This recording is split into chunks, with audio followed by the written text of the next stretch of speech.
So we have some great news that is going to change things for the better for people all across the world, and especially here in the United States. Now, today I'm going to address what's going on, why what is happening today is actually very good news. Because frankly, we need it. We've seen inflation spike. We've seen unemployment go up. We've seen millions of people lose their homes, be kicked out of their apartments, lose their jobs, lose savings, everything. Now we're actually starting to see some good news. I want to address what's going on because, again, this is going to impact you and millions of people. So stick around.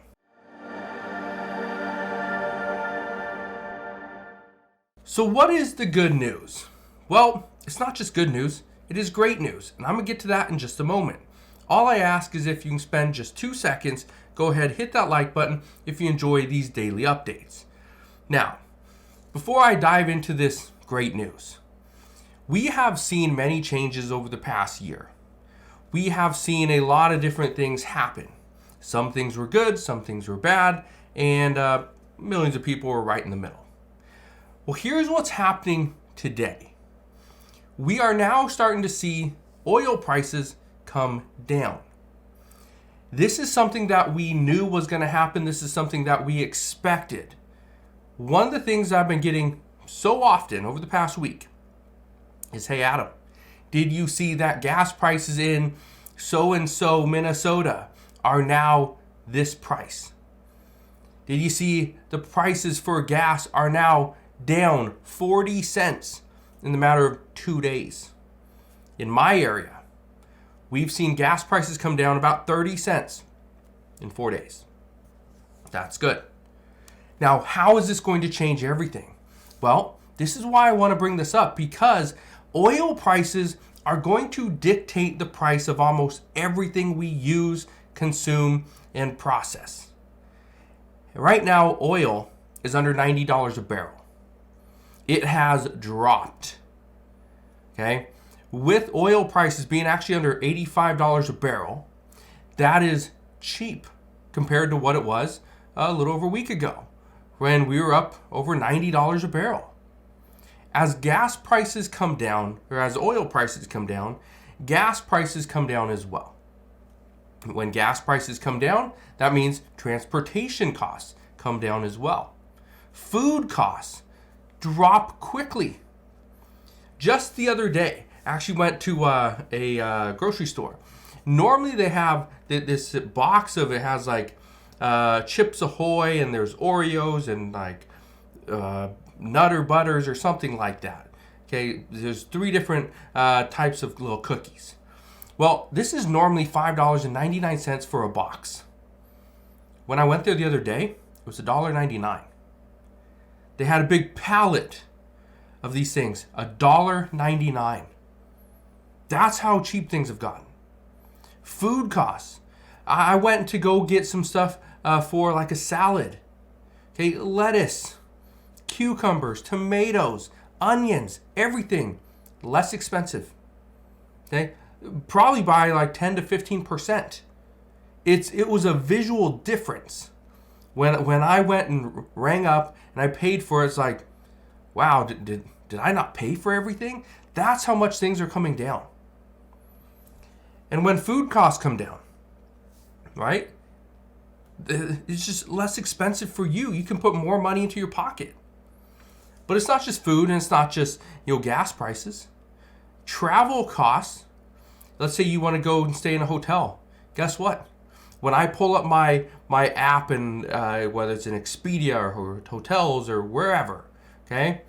Travelocity, doesn't matter. You pull it up on your phone or on your computer, and now you're seeing, oh, this hotel is offering 15% off. This hotel, 25% off. This one, 20% off. This one, 10% off. Travel costs are coming down. But here's another big one, energy costs. If you turned on the news this morning, you've probably seen, and especially for me here in Washington State, over on Stevens Pass, we're actually seeing some snow. We are seeing snow. And this was, moments ago before shooting this video.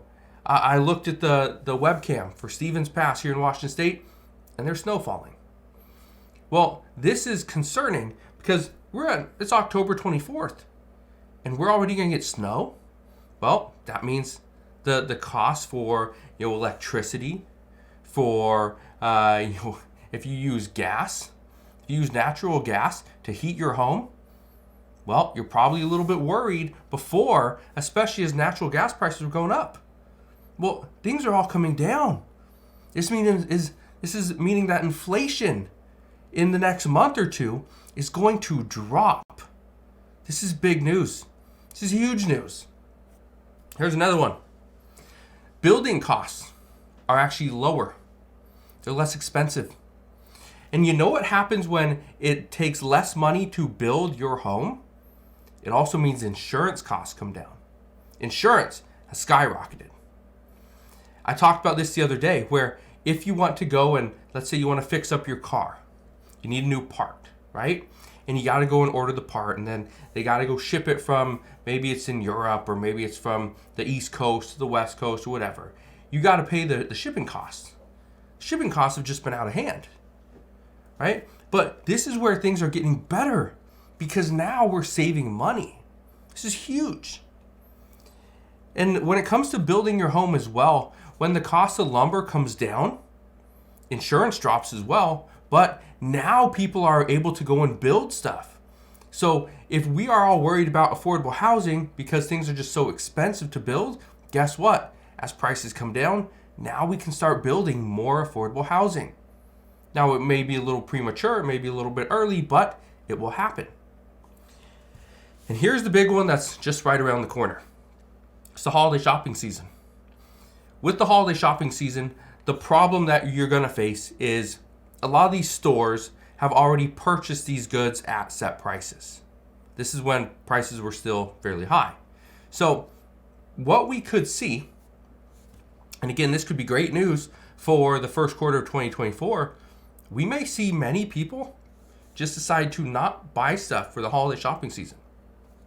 They're just going to wait because they understand that these prices, they're going to be a little bit inflated.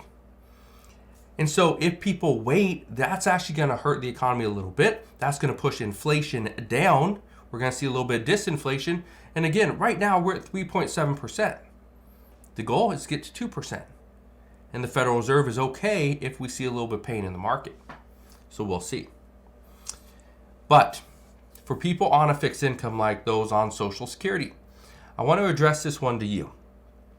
We know the cost of living adjustment for 2024 is 3.2%. That's much less than the 8.7% that you received in 2023. But the good news is, if it's 3.2%, that's locked in for the entire year of 2024. The difference, though, is right now we have inflation at 3.7%. The expectation is we could see inflation drop in this next month.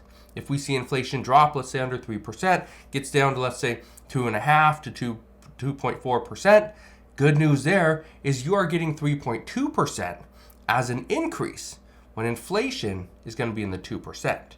That's going to come sometime in 2024. Now, here's the other thing that you need to keep in mind. There's a lot of stuff happening right now. One of the biggest stories out just today is that we saw that the GOP, okay, the Republican Party, chose the next speaker nominee, or the speaker candidate. Well, there was 9 different candidates, and then they all decided, or the majority of them decided, Representative Tom Emmer. He was going to be the next candidate for potentially be the Speaker of the House. Well, they chose him, and just hours later, he backed out. He decided, I'm not going to get enough votes. I will not get the 217 votes. So I'm going to step back, step aside, and let somebody else potentially be the Speaker of the House. This is causing many people to panic. This is causing a lot of people to be concerned with the fact that the United States is going to run out of money or run out of funding on November 17th. So if they can't stay open past November 17th, guess what? If we don't have a Speaker of the House before that, the government's going to have no additional money. So we are not going to see the U.S. government spend any additional money, which is going to help to lower inflation. Again, a lot of stuff's happening right now. And I just want to come on here and tell you that it's going to be a rough few weeks. very rough. We don't know if we're going to have a Speaker of the House. We could potentially have one today. It's highly unlikely. We could have one this week. That's more likely. But the problem is, once we do have a Speaker of the House, there's a lot of issues that have to be addressed. President Biden wants about $105 billion going to Ukraine, Taiwan, Israel, to disaster relief and also border security.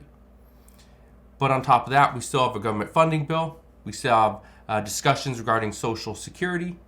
A lot of problems. We still have discussions regarding border security as well. So as we start to see these things unfold, I will bring you all the latest news and updates. But you got to do two things. You got to hit the like button on this video. You also got to click that subscribe button so you never miss an update. But that is what we got for you guys today. As always, I will be here every step of the way. All you got to do is subscribe. So again, thank you guys for watching. Consider subscribing. I'll see you guys on the next one.